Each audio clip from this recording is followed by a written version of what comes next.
Als Außenministerin sorgt Annalena Baerbock nicht unbedingt dafür, dass die Wahrnehmung Deutschlands in der Welt positiver wird. Annalena Baerbock hat Saudi-Arabien besucht und dort ihre feministische Außenpolitik vollends entfaltet.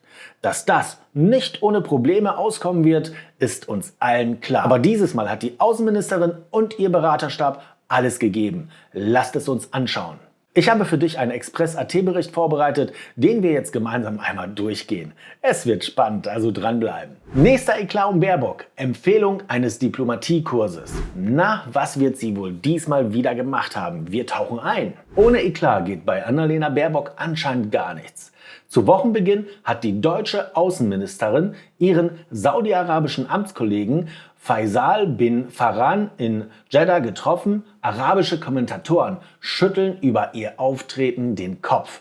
Ja, sie hat es mal wieder getan.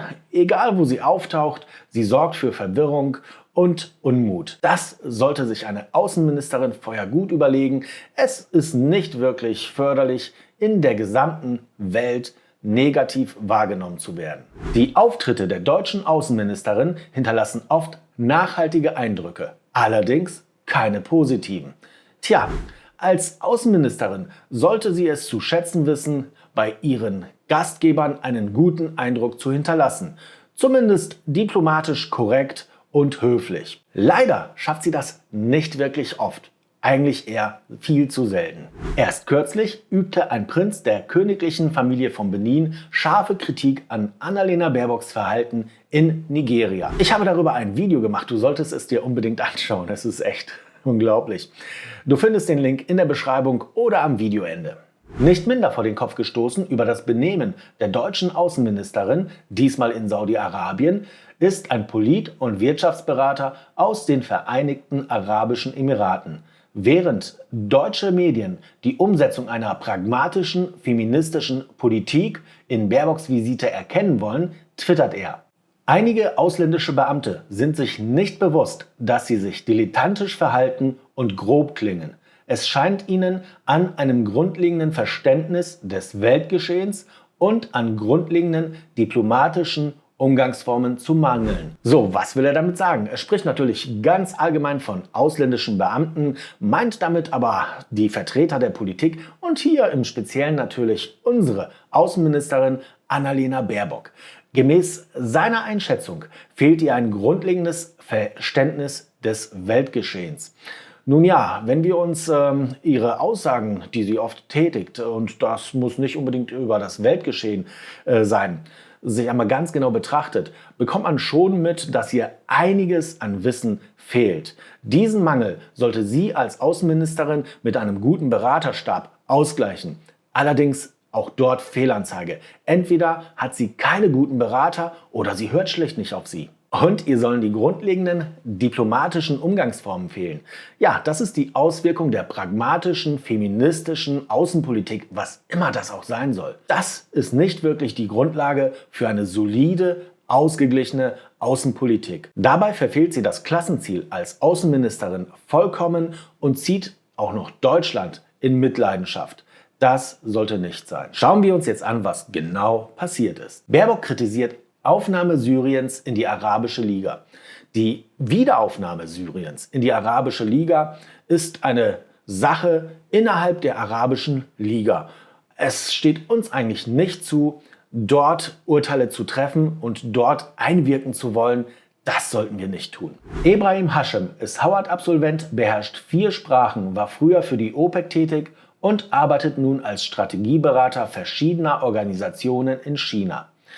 Nun, er ist Howard-Absolvent, okay, und beherrscht 4 Sprachen.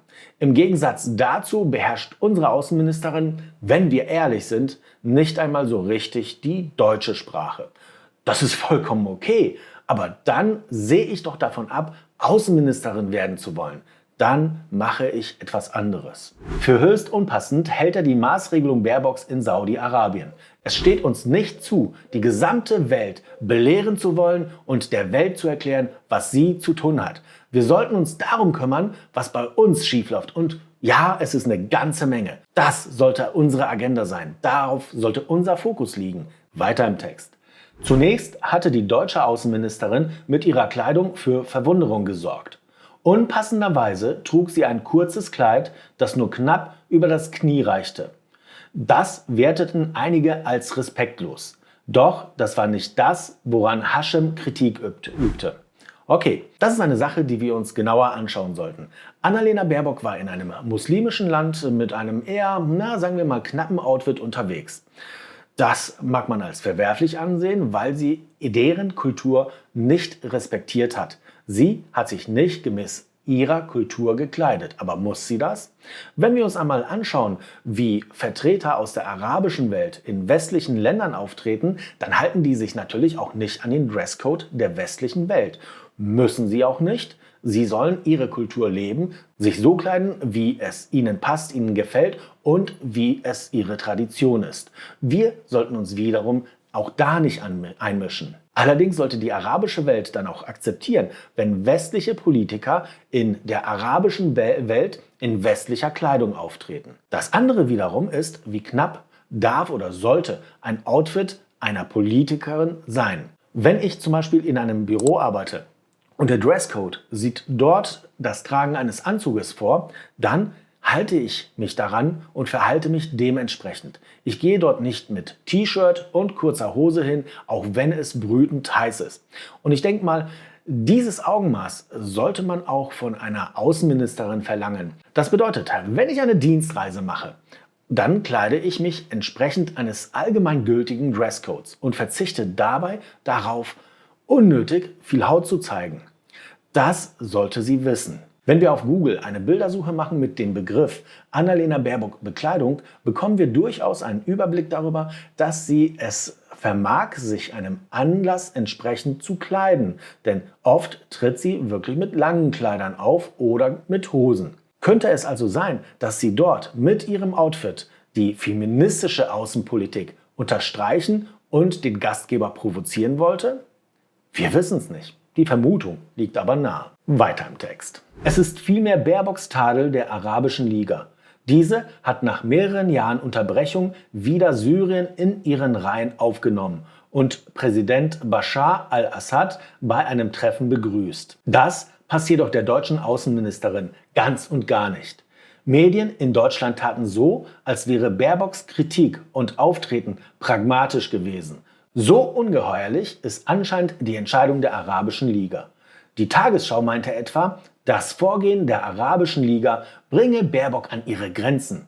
Sie habe betont, dass die deutsche Regierung eine andere Position einnehme. Es dürfe keine Normalisierung geben. Ich weiß nicht, wie du es siehst, aber ich sehe das so. Das ist das absolute Gegenteil der Diplomatie. Es dürfe keine Normalisierung geben, bedeutet, dass man nicht bestrebt ist, ein friedliches und partnerschaftliches Zusammenleben aller Länder dieser Welt anzustreben.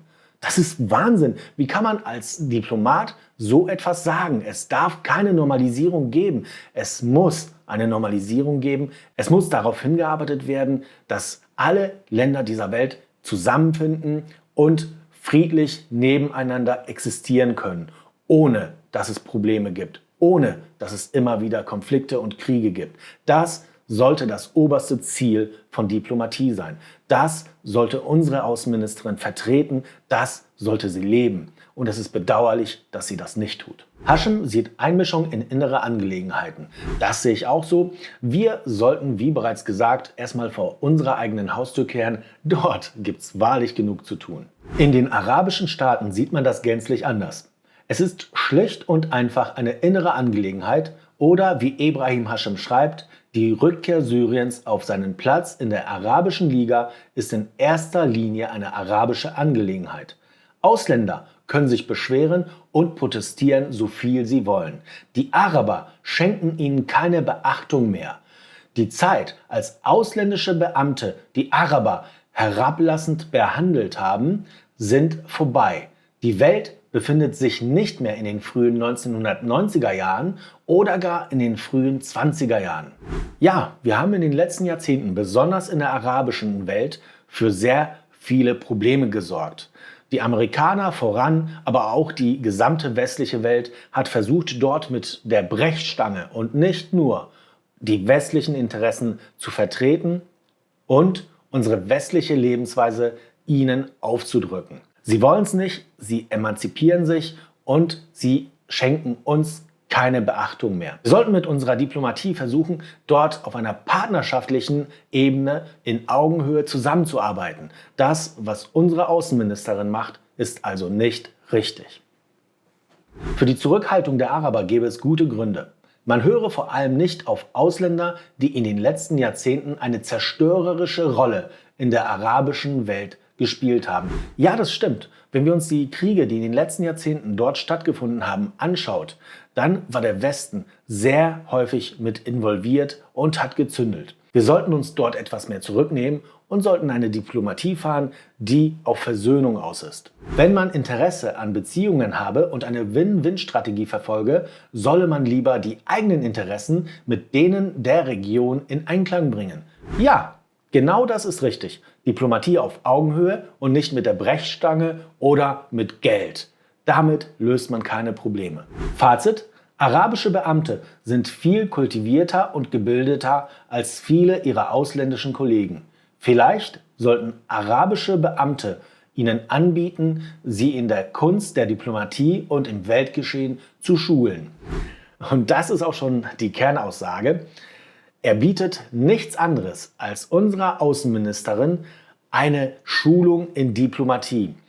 Das ist wirklich peinlich. Unsere Außenministerin benimmt sich mit ihrer feministischen Außenpolitik sehr häufig daneben und verursacht so Probleme zwischen vielen Ländern. Wir werden als Land immer negativer wahrgenommen, weil unsere Vertretung es nicht schafft, auf Augenhöhe zusammenzuarbeiten mit den anderen Ländern dieser Erde. Das Jahr ist noch jung und ich bin mir ziemlich sicher, dass ich dieses Jahr noch das eine oder andere Video über unsere Außenministerin sehen kann. Bis dahin solltest du dir dieses Video jetzt unbedingt anschauen. Ich bedanke mich für deine Aufmerksamkeit und wünsche dir noch einen super Tag. Dein David von Ich sehe das so.